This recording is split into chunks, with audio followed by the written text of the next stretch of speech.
Tot tot tot tot. Pernah nggak sih kamu nemu tempat yang belum terlalu ramai, tapi keindahannya kayak disembunyiin dari dunia?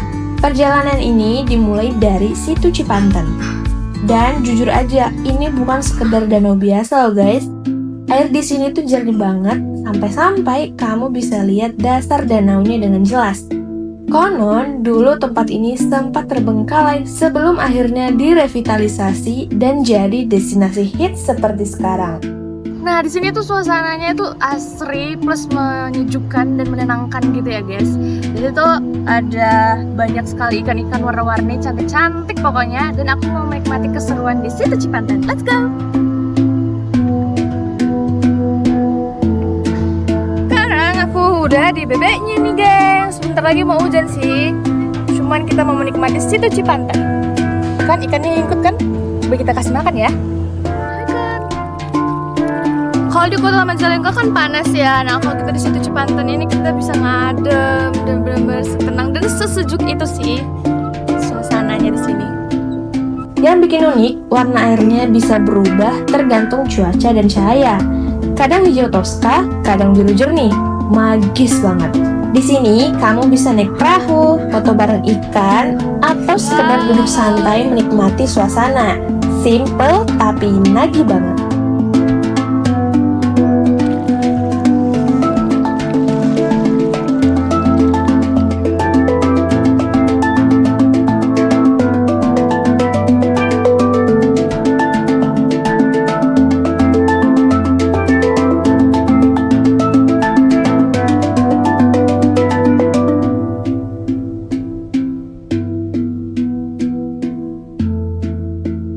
Dari situ, perjalanan lanjut ke air terjun Ibun Pelangi.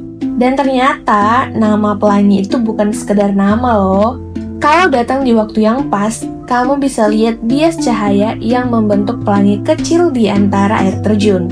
Tapi untuk sampai ke sini, butuh sedikit usaha ekstra. Lokasinya cukup tersembunyi dan jalurnya nggak selalu mudah. Justru itu yang bikin tempat ini terasa seperti hidden gem yang sebenarnya. Curug ini diapit oleh dua dinding batu lava setinggi kurang lebih 20 meter.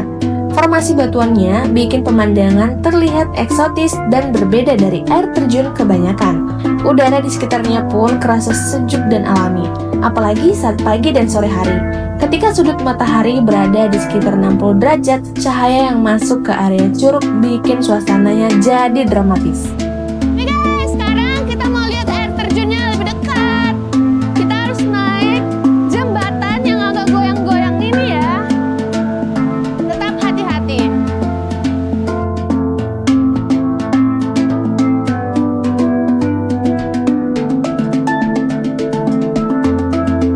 Setelah itu, aku lanjut ke Teras Sering Panyawean.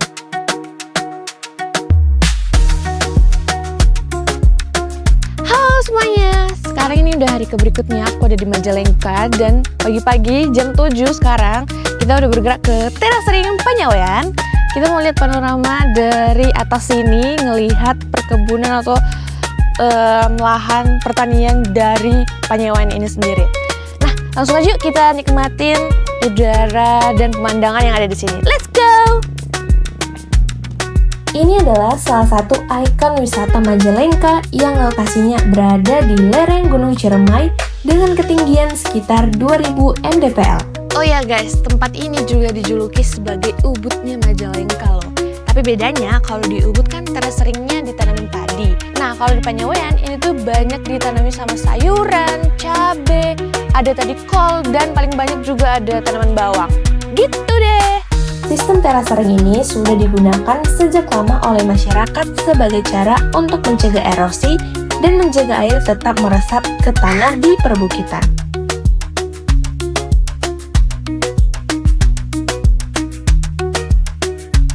Kita bergeser ke daerah Telaga nih.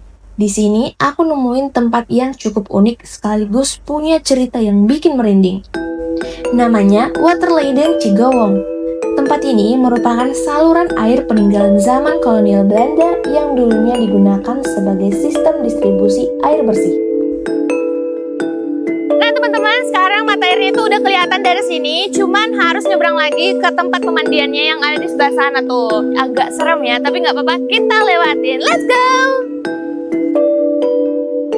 Mata air ini udah ada sejak sekitar tahun 1930-an pada masa Bupati Raden Mas Arya Adipati Soritanoedibrata. Air dari sini dulu dialirkan ke masyarakat Telaga, meskipun pada masa itu pejabat Belanda menjadi pihak yang diprioritaskan.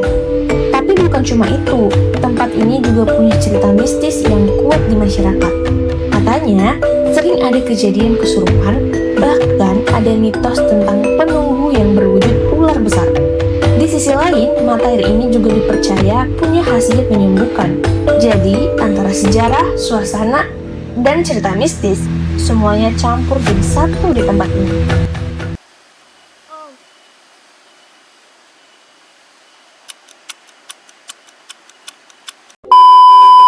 Spot terakhir adalah rumah adat Panjalin. Disinilah perjalanan ini terasa lebih lengkap karena bukan cuma soal alam tapi juga budaya.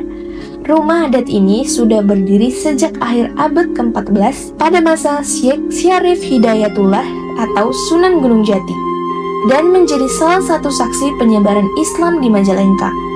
Sampai sekarang bangunan ini masih berdiri kokoh meskipun usianya sudah lebih dari 500 tahun.